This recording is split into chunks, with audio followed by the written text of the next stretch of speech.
Impossible de les rater. En plus d'ajouter ici et là des touches de couleur, ces nouveaux types de vélos en libre service sont d'autant plus populaires qu'ils sont faciles à emprunter.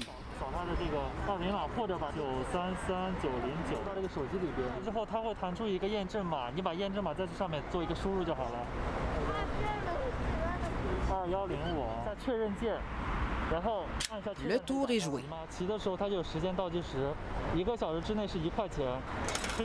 C'est-à-dire 20 cents de l'heure environ, après un dépôt initial d'une soixantaine de dollars. Et pas besoin de trouver une station pour le retourner, comme pour les Bixi à Montréal ou les Bike Share à Toronto. Les usagers peuvent le laisser n'importe où. Il se verrouille une fois la course terminée et payé, c'est débité de leur compte par l'application. Je peux aller où je veux, dit celui-ci.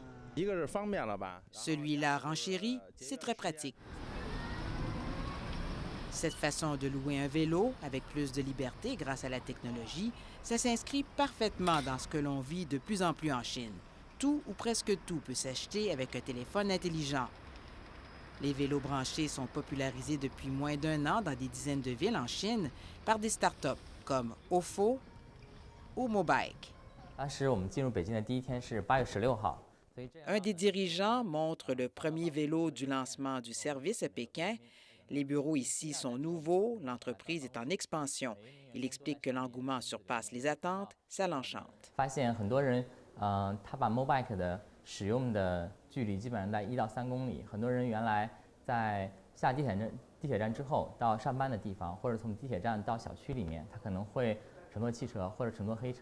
Avec les nouveaux vélos connectés, ce Pékinois s'est mis, comme d'autres, à faire de la bicyclette. Avant, il marchait.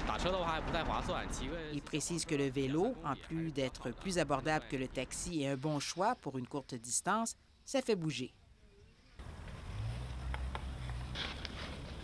En quelques mois, ils sont des millions à avoir adopté ces vélos, selon leurs promoteurs, notamment pour mieux se faufiler dans la circulation difficile des grandes villes chinoises.